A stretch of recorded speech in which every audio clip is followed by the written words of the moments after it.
दिनिकिया कलाहांडी जिला गस्तरे राज्य खाद्य जोगाण खाउटी कल्याण और विज्ञान वैषयिक विभाग मंत्री कृष्णचंद्र पात्र मंत्री कलाहांडी जिले में पहुंचवा परे प्रथमे जिला प्रकल्प निर्देशकों सहित सद्भावना सभागृह ठारे राशन कार्ड बंटन कार्यक्रम अनुष्ठित होता। जिलार 13टी ब्लॉक और यूएलपी 92 जन योग्य हिताधिकारी नूतन खाउटी कार्ड बंटन करथिले। परवर्ती समय योग्य हिताधिकारी माननकु नूतन खाउटी कार्ड प्रदान कराजिबो एवं एही कार्यक्रम रे स्थानीय सांसद विधायकों को शामिल कराजई तांको द्वारा खाउटी कार्ड बंटन कार्यक्रम आयोजन करबा एवं खाद्य सुरक्षा योजनारु जेपरी कोनोसी गरीब लोक योग्य हिताधिकारी वंचित न होंती सेथिप्रति यत्नवान होई कार्य करबा पई जिला मुख्य जोगाण अधिकारी को मंत्री निर्देश देथिले। देखंतु आज मोर बड़ सौभाग्य जे भवानीपाटन आसिक माँ मानू आज राशन कार्ड बांटिली।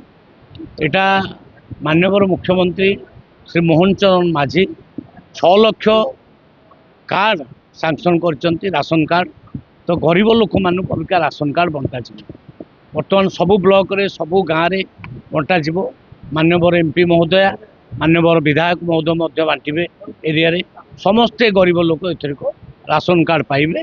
आमे जो माने डेढ़ केस 5 लाख थिला ताको कैंसिल कलु आ जो माने सरेंडर करचंदे लक्षे एमती 6 लाख बर्तमान फास्ट फेज रे बचा बंटा तापर पुणी मध्य आहरी अनेक कार्ड अच्छी दिज्व कारण इकेवाईसी ए पर्यंत 23 लाख पाखापाखि लोक करना इकेवाईसी समय पीरियड सरीगला सेगुड़ाक आम कैंसिल करदेबू।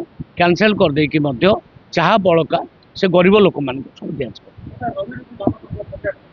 रबी ऋतु धान प्रोक्योरमेंट बर्तमान आरंभ हो गला अनेक जिलार आरंभ हो गला अनेक जिले आरंभ हम आमे टार्गेट रखीचु 15 लाख मेट्रिक टन पूरण हो फास्ट फेज 10 लाख दि जाइए 15 लाख पर्यंत जीव एवं रबी ऋतु में आम से 3100 टका लाखे दबू ना कटनी चटनी तो आदौ हम नहीं कौटी केमती आम एक्शन भी नहींचु जो आम धरा पड़ी एक्शन नहींचु एथरिक सीरियसली आम कहीचु जे कटनी छटनी हम ना।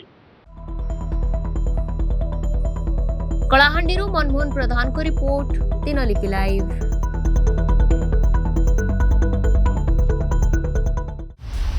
दिनलिपि लाइव को एबे ही लाइक शेयर सब्सक्राइब करंतु।